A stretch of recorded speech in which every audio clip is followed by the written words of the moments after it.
Sa ngalan ng Ama at ng Anak at ng Espiritu Santo. Amen. Ang pagpapala ng ating Panginoong Hesukristo, ang pag-ibig ng Diyos Ama, at ang makikipagkaisa ng Espiritu Santo naway sumainyong lahat. At sumaiyo rin. Ngayon po ay ginugunita natin ang kapistahan ni San Pedro Bautista, San Pablo Miki at mga kasamang mga martir. Mga kapatid, tinipon tayo bilang kaanib na angkan ng Diyos, kaya dumulog tayo sa maawaing Panginoong napapatawad ng lubos. Sinugong tagapagpagaling sa mga nagsisisi, Panginoon, kaawaan mo kami. Panginoon, kaawaan mo kami. Dumating na tagapag-anyayang mga makasalanay magsisi, Kristo, kaawaan mo kami. Kristo, kaawaan mo kami. Nakaluklok ka sa kanan ng Diyos Ama para ipamagitan kami. Panginoon, kaawaan mo kami. Panginoon, kaawaan mo kami. Kaawaan tayo na makapangyarihang Diyos, patawarin tayo sa ating mga kasalanan at patnubayan tayo sa buhay na walang hanggan. Amen. Manalangin tayo. Ama naming makapangyarihan, ikaw ang pinagmula ng matapat na paninindigan ng mga banal. Ang mga martir na sina San Pedro Bautista, San Pablo Miki at mga kasama ay minarapat mong tawagin upang mabuhay sa iyong piling, matapos danasin ang krus ng pagtitiis sa kamay ng mga taga-usig. Bunga ng kanilang pagdalangin para sa amin, mapangatawanan nawa namin hanggang kamatayan ang pananampalatayang aming pinangahawakan sa pamamagitan ni Jesucristo kasama ng Espiritu Santo magpasawalang hanggan. Amen. Umupo ang lahat.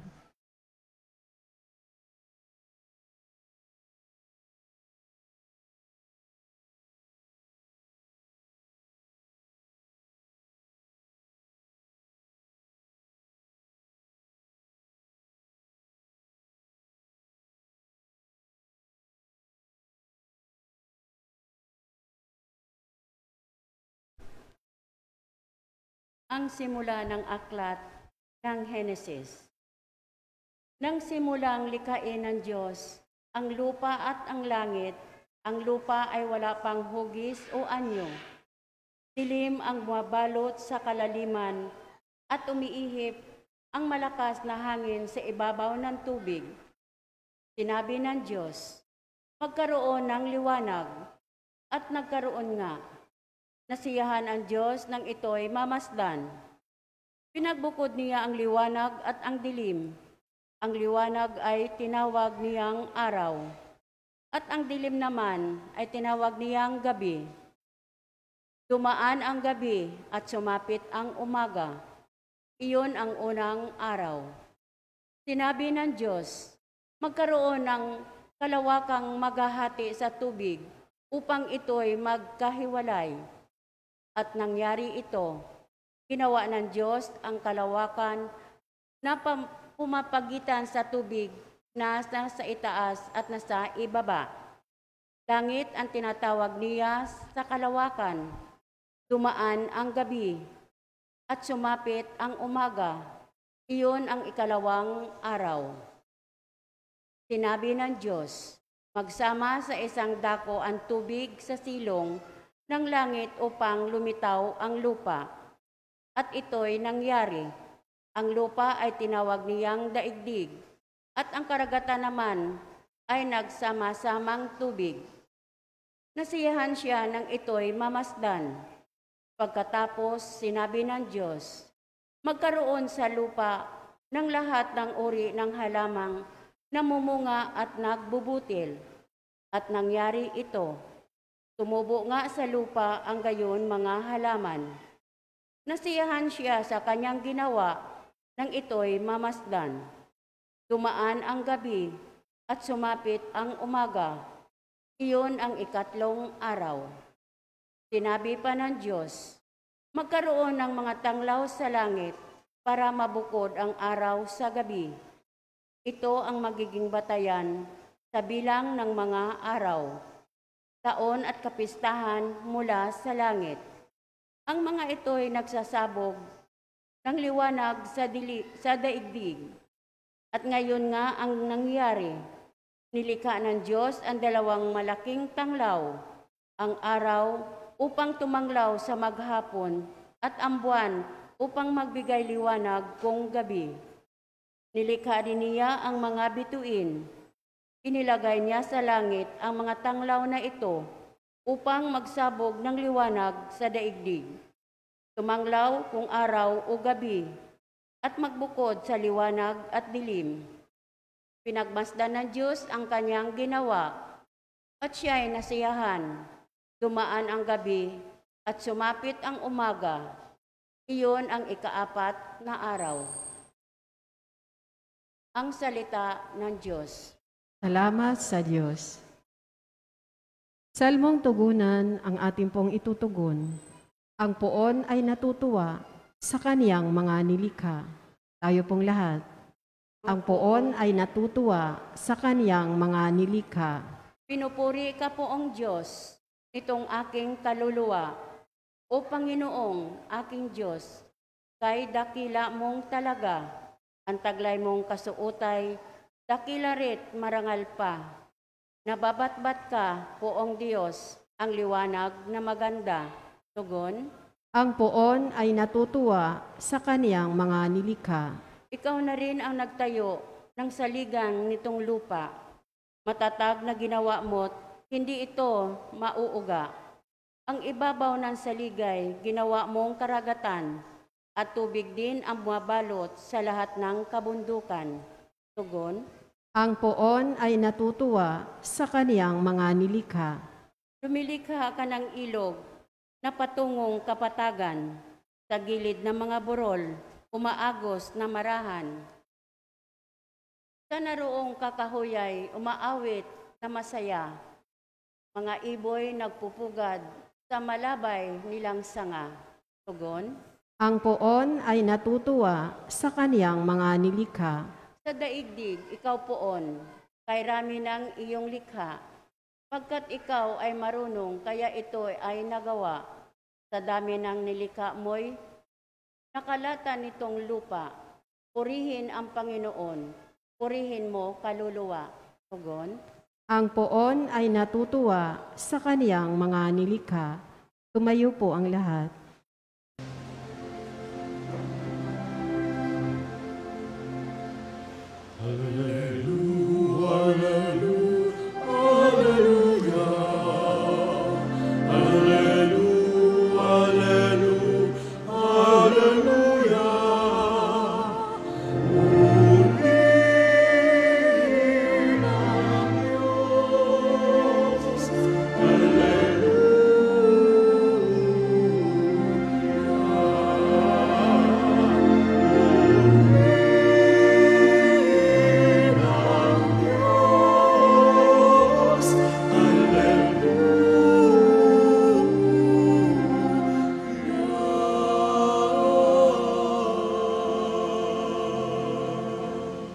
Sumainyo ang Panginoon. At sumaiyo rin. Ang mabuting balita ng Panginoon ayon kay San Marcos. Papuri sa iyo, Panginoon.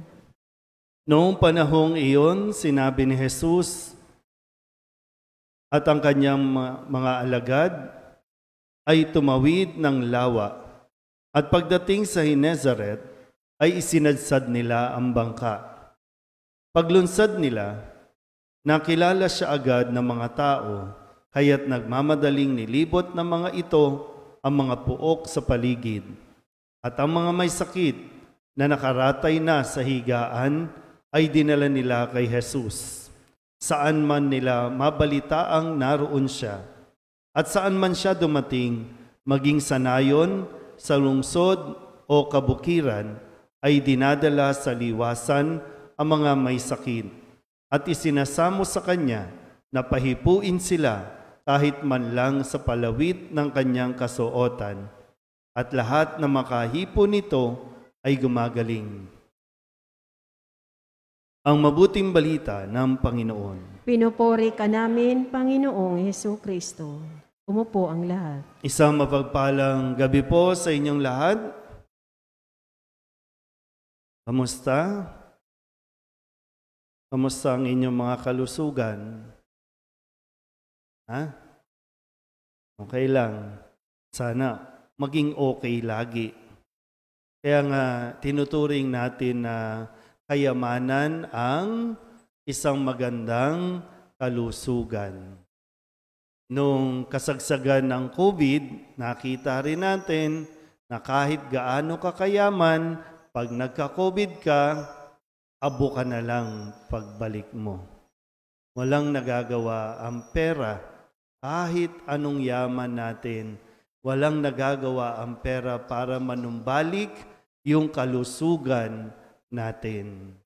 Kaya huwag na nating hintayin na umabot sa punto na tayo po ay magkasakit, saka tayo magkakanda-ugaga kung paano tayo gagaling. Kasi lahat ng paraan po pwede mong gawin, lahat ng mga eksperto pwede mong lapitan, pero wala isa man ang po pwedeng makapagpagaling sa atin, lalo na kung sinira na natin ang ating katawan. Kasi sa unang pagbasa, na sinisimulan natin ngayon na mapakinggan ang simula ng aklat ng Henesis. At dito, sinabi nga ng aklat na ito, nilikha ng Diyos, ang sanlibutan, narinig natin ang unang 4 na araw na paglilikha. Sinimulan niya sa pagkakaroon ng liwanag. Magkaroon ng liwanag. Magkaroon ng magbubukod sa dilim at sa liwanag. Magkaroon ng araw, magkaroon ng bituin na siyang tatanglaw sa gabi. At lahat ng ito, sinasabi niya na mabuti ang kanyang nilikha. Nasisiyahan siya sa kanyang nilikha. Nagkaroon ng tubig, nagkaroon ng hangin, nagkaroon ng lupa. Lahat ay pawang mabuti. Ngayon, saan galing yung sakit? Saan galing yung sakit? Sa Diyos ba galing yung sakit? Yung sakit parang pangit. Lahat ng nilikha ng Diyos, mabuti, maganda. So bakit magkakaroon ng hindi maganda o pangit sa ating katawan? Magandang suriin natin, baka nagkaroon tayo ng kapabayaan. Minsan kapag nasinasabihan natin, itigil mo ang pagyoyosi, hindi mo tinigil. Sinasabihan tayo, itigil mo ang pag-inom, hindi masama yung bang uminom, no? O kaya yung magyosi. Pero yung sinasabi natin na sobra. Kasi nga, anumang sobra, masama. Anumang sobra, nakakasama. Pag sinasabi ninyo, may okasyon naman Okay, okasyon. Pero huwag kayong gumawa araw-araw ng okasyon. Kasi mahirap po magkasakit. Hindi lang yung taong may sakit ang nahihirapan at pahihirapan ninyo. Maging ang mga tao sa paligid ninyo. Pag nagkakasakit, uubusin yan lahat ng naipundar ninyo. Uubusin yan. Kaya ngayon pa lang, kailangan tinitingnan natin. Ngayon pa lang, pinangangalagaan na natin ito. Minsan, alam nyo, kasi pag mga bata pa lang, bakit ang mga bata nagkasakit? Bata pa lang may asthma na. Bata pa lang, may cancer na. Bata pa lang, may sakit na sa puso. Wala naman silang kasalanan. Kagagawan ba ng Diyos yan? Tingnan natin. Anong ginawa mo nung nagbubuntis ka? Anong ginawa mo nung nagbubuntis ang asawa mo? Anong pinasak mo sa katawan mo? Kaya, naipasa sa mga bata. Pasalamat tayo dahil napakabuti ng Diyos. Kahit sinisira ng tao, kayang ibalik ng Diyos. Kaya nga, di ba, sa Ebanghelyo, sabi po dito, lahat ng may sakit, dinadala nila kay Jesus. Kahit saan magpunta sa Jesus, dadalhin nila kahit nakaratay na sa higaan, dinadala nila kay Jesus kasi walang ibang pwedeng magbalik ng ating katawan, ng ating sigla, ang Diyos lang. Yun yung pinapakita sa atin ngayon. Sa Diyos lang din. Napasalamat tayo, no? Grasya ng Diyos, pwede tayong gumaling. Sa awa at grasya ng Diyos, pwedeng manumbalik ang atin pong sigla. Sabi nga dito, no? Lahat nagnanais, mahipo lang, no? Mahipo lang yung damit o yung laylayan ng damit ni Jesus, gumagaling sila. Pero sana, no? Ngayon pa lang, pahalagahan na natin ito. Makita sana natin yun, no? Yung magkaroon tayo ng pagpapahalaga sa kalusugan natin. Kasi unang-una, isipin mo din, sino ang pahihirapan mo. Hindi lang ikaw ang nahihirapan. Maging ang mga taong mag-aalaga sa iyo, ang mga taong gagastos para sa iyong pagpapagamot. Lalo na minsan, no? Kung magbibisyo ka, tiyakin mo, meron kang PhilHealth. Kailangan maging practical din, di ba? Kung magbibisyo ka, may PhilHealth ka ba? May SSS ka ba? Kung magbibisyo ka, mayroon ka na bang St. Peter's plan? Di ba? May punerarya ka na ba? May kabaong ka na ba? Total, gusto mo rin lang naman pala yan kasi alam naman natin, mauwi yan sa maagang kamatayan. Tiyakin nyo, ha? Bago kayo magyosi, ha? Bago kayo magdroga, bago kayo uminom ng kung ano-anong mga pills, ha? I-double check na. Bayad na ba yung pensyon? Bayad na ba yung punerarya? Bayad na ba yung mga tumatakbong bata dito sa labas? Pag yan, nada pa. Ano lang tayo, no? Kailangan din, practical din tayo kasi mahirap maging makasarili.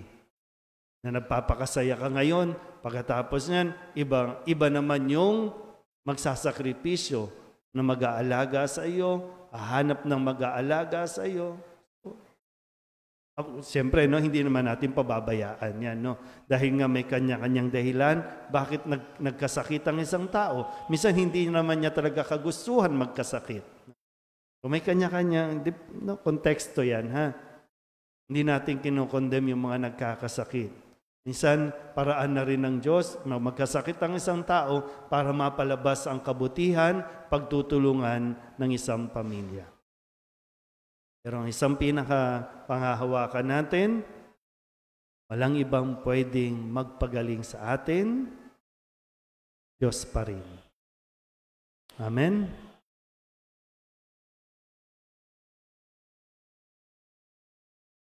Manalangin tayo sa Ama na nagnanais na gumaling ang lahat. Hindi niya itinataboy ang sino mang nangangailangang dumudulog sa Kanya. Ang ating pong itutugon, banal na tagapagpagaling, mahabag kayo sa lahat. Banal na tagapagpagaling, mahabag kayo sa lahat.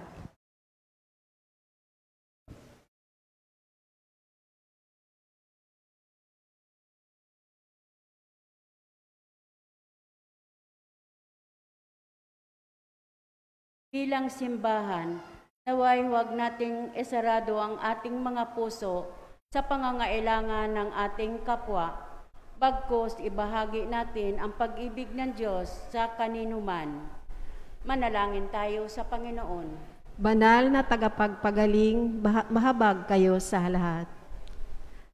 Tayong lahat, naway kumilos para sa katarungan at para sa dangal ng tao, lalo na sa mga taong hindi binibigyan pansin ng lipunan, kasama na ang mahihina at mga dukha. Manalangin tayo sa Panginoon. Banal na tagapagpagaling, mahabag kayo sa lahat.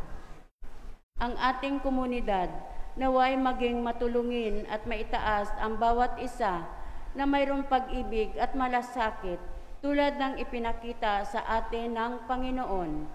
Manalangin tayo sa Panginoon. Banal na tagapagpagaling, mahabag kayo sa lahat. Ang mga may sakit sa isip, katawan at diwa, naway makatagpo ng ganap na kagalingan. Manalangin tayo sa Panginoon. Banal na tagapagpagaling, mahabag kayo sa lahat.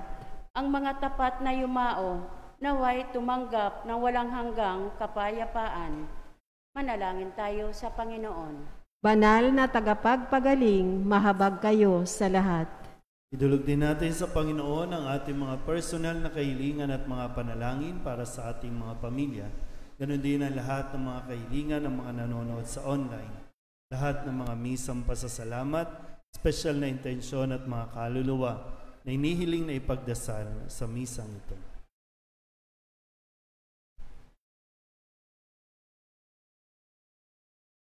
Ang lahat ng ito inihiling namin sa ngalan ni Kristong aming Panginoon. Amen. Umupo ang lahat.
Manalangin kayo mga kapatid upang paghahain natin ay kalugdan ng Diyos amang makapangyarihan. Tanggapin nawa ng Panginoon itong paghahain sa iyong mga kamay, sa kapurihan niya at karangalan sa ating kapakinabangan at sa buong sambayanan niyang banal. Ama naming lumikha, tanggapin mo ang mga alay na aming inihahain, ngayong ginugunita namin ang mga banal na martir, at ipagkaloob mo ang aming sambahin ang ngalan mo ng may katatagan, sa pamamagitan ni Jesucristo kasama ng Espiritu Santo, magpasawalang hanggan. Amen. Sumainyo ang Panginoon. At sumaiyo rin. Itaas sa Diyos ang inyong puso at diwa. Tinaas na namin sa Panginoon. Pasalamatan natin ang Panginoong ating Diyos. Marapat na siya ay pasalamatan. Ama naming makapangyarihan, tunay ngang marapat na ikaw ay aming pasalamatan. Ngayong aming kagalakan na ang mga martir ay parangalan.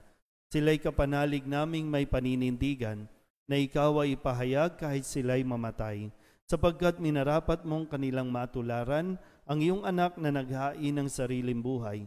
Tulad ng naganap sa iyong anak, ang dugo ng mga martir ay dumanak, hindi dahil sa katatagang likas, kundi dahil sa iyong bigay na lakas.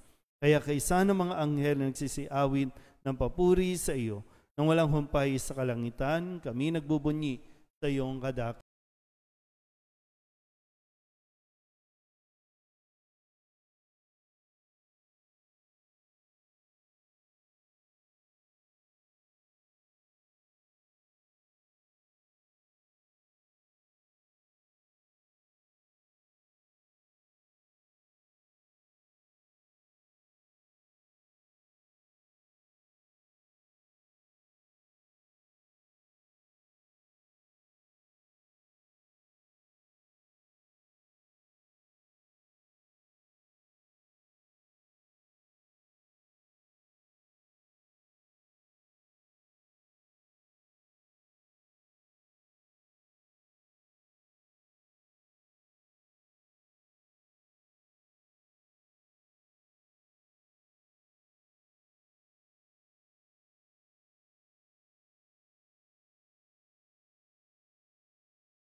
pamamagitan ng iyong Espiritu, gawin mong banal ang kaloob na ito upang para sa aming maging katawan at dugo ng aming Panginoong Heso Kristo. Bago niya pinagtiis ang kusang loob na maging handog, hinawakan niya ang tinapay, pinasalamatan kaniya, pinaghati-hati niya iyon, iniabot sa kanyang mga alagad at sinabi, "Tanggapin ninyong lahat ito at kanin, ito ang aking katawan na ihahandog para sa inyo."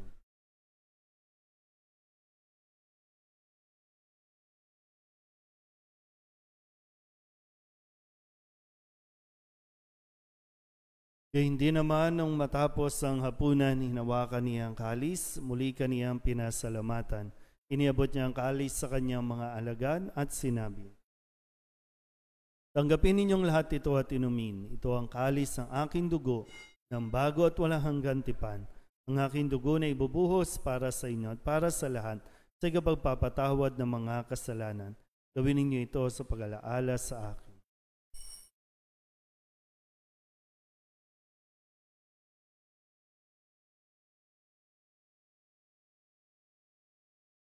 Ipagbunyi natin ang misteryo ng pananampalataya. Si Kristo'y namatay, si Kristo'y nabuhay, si Kristo'y babalik sa wakas ng panahon. Ama, ginagawa namin ngayon ang pag-alaala sa pagkamatay at muling pagkabuhay ng iyong anak, kaya tiniaalay namin sa iyo ang tinapay na nagbibigay buhay at ang kalis na nagkakaloob ng kaligtasan. Kami napapasalamat dahil kami iyong minarapat na tumayo sa harap mo para maglingkod sa iyo. Isinasamo namin kami magsasalo-salo sa katawan at dugo ni Kristo ay mabuklod sa pagkakaisa sa pamamagitan ng Espiritu Santo. Ama, lingapin mo ang iyong simbahang laganap sa buong daigdig. Puspusin mo kami sa pag-ibig kay San Francisco na aming Papa at ni Jose na aming Obispo at ng Tanang Kaparian. Alalahanin mo rin ang mga kapatid naming nahimlay na may pag-asang sila'y muling mabubuhay, gayon din ang lahat ng mga pumanaw. Kawaan mo sila at patuloyin sa iyong kaliwanagan. Kawaan mo at pagindapating kaming lahat na makasalo sa iyong buhay na walang wakas. Kaysa ng mahal na Birhen Maria na ina ng Diyos, ng kabiyak ng puso niyang si San Jose. Kaysa ng mga apostol at ng lahat ng mga banal na namuhay dito sa daigdig na kalugod-lugod sa iyo, may pagdiwang nawa namin ang pagpupuri sa ikararangal mo sa pamamagitan ng iyong anak na aming Panginoong Heso Kristo. Sa pamamagitan ni Kristo, kasama niya at sa Kanya, ang lahat ng parangal at papuri ay sa iyo, Diyos Amang makapangyarihan, kasama ng Espiritu Santo, magpasawalang hanggan.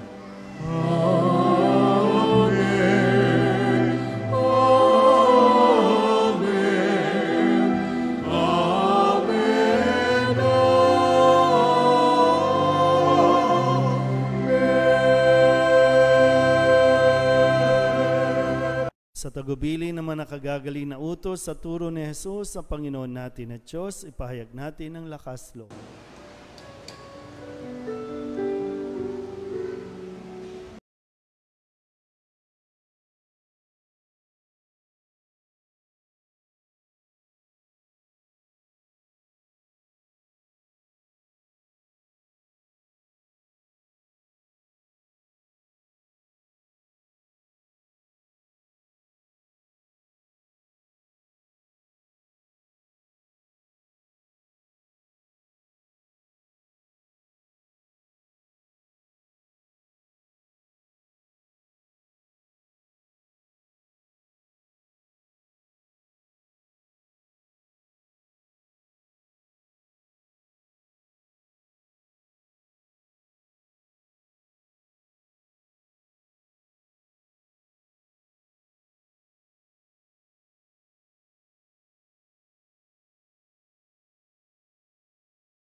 Inihiling namin kami iadya sa lahat ng masama, pagkalooban ng kapayapaan araw-araw, iligtas sa kasalanan at ilayo sa lahat ng kapahamakan, samantalang aming pinananabikan ang dakilang araw ng pagpapahayag ng tagapagligtas naming sa Heso Kristo.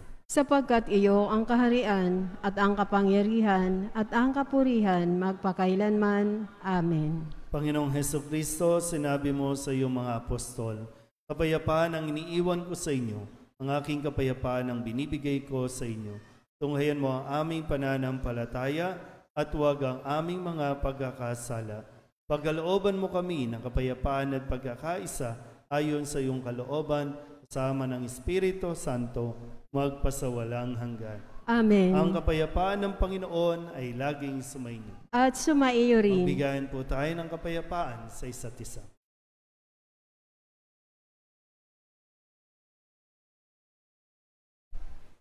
Kordero ng Diyos na nag-aalis ng mga kasalanan ng sanlibutan, maawa ka sa amin. Kordero ng Diyos na nag-aalis ng mga kasalanan ng sanlibutan, maawa ka sa amin. Kordero ng Diyos na nag-aalis ng mga kasalanan ng sanlibutan, ipagkaloob mo sa amin ang kapayapaan. Lumuhod po ang lahat. Ito ang kordero ng Diyos. Ito ang nag-aalis ng kasalanan ng sanlibutan. Mapalad ang mga inaanyayahan sa kanyang piging. Panginoon, hindi ako karapat-dapat na magpatuloy sa iyo, ngunit sa isang salita mo lamang ay gagaling na ako. Katawan ni Kristo. Amen.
Manalangin tayo.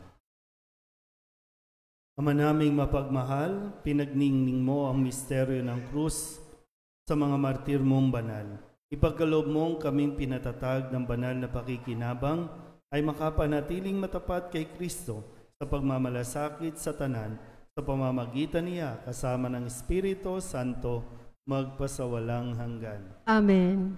Sa Sabado, kapistahan ng Mahal na Birhen ng Lourdes, magkakaroon po tayo ng dawn procession, 5 a.m.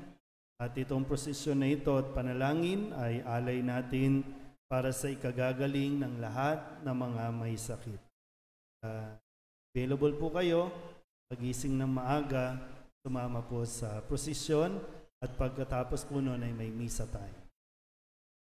Sumainyo ang Panginoon At sumaiyo rin. at pagpalain kayo ng makapangyarihang Diyos, Ama at Anak at Espiritu Santo. Amen. Tapos ng banal na misa, humayo tayo sa kapayapaan ni Kristo. Salamat sa Diyos. Magandang gabi po.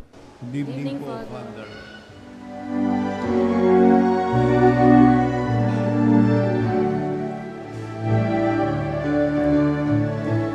Mayon at ibahayag kanyang pagkalinga, Ama, sa buhay, pag-ibig at katarungan, tanda ng kanyang kaharian.